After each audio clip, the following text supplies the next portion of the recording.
וגם בליל דופק דופק הוא כך.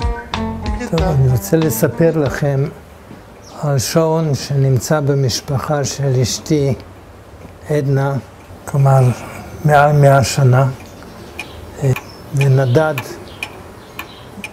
עם הסבא מירושלים לצפת, אחר כך לחיפה, משם הוא עבר אלינו בחיפה, נדד איתנו לסינגפור ובחזרה.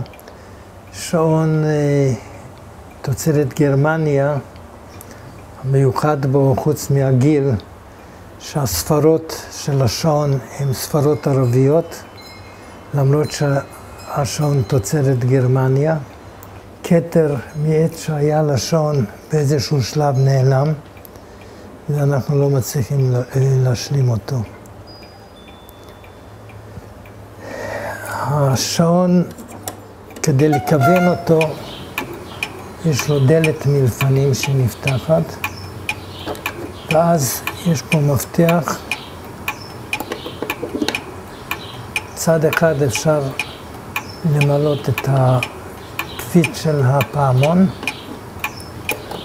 ומצד שני את השעון עצמו. השעון מצלצל כל חצי שעה צלצול אחד, ואחר כך כל שעה את השעה לפי מספר הצלצולים. שואלים אותנו אם הצלצולים האלה לא מפריעים. האמת שאנחנו כבר לא שומעים אותו.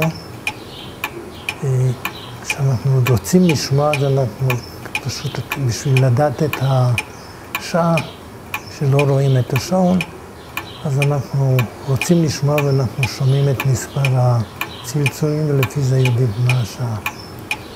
השעון מדייק בצורה בלתי רגילה יחסית לגילו. כשקיבלנו אותו הוא לא היה במצב כזה. חלקי העץ היו מצב לא טוב. אני שחזרתי קצת את הצבעים וניקיתי את המנגנון, שימנתי אותו ועובד כמו חדש. למי זה יעבור בבוא היום? בבוא היום כבר רבים, לא רבים, אבל יש ויכוח בין הנכדים מי יקבל את זה. הקטנה טוענת שהיא מוותרת מראש כי היא יודעת שהגדול יקבל את זה.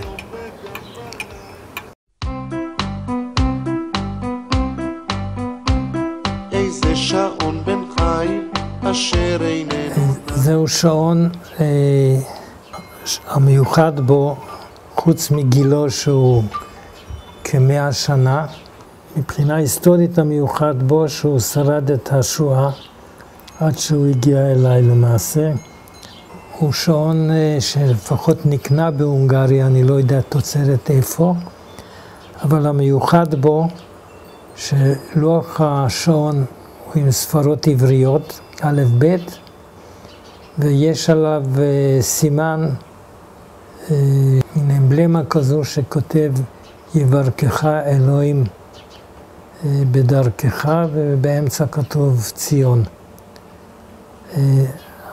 השעון אבא שלי קיבל לבר מצווה שלו, שזה לבד כבר מעל 100 שנה כנראה.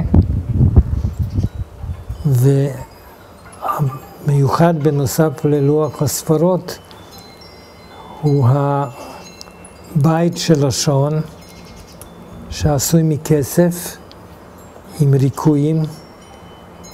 ריקויים מיוחדים, שאומנם הזמן עשה קצת השחיר את הכסף. רואים את המנגנון שהוא עובד, וכאן יש איזה קישוט חרוט, בלי שום משמעות לדעתי.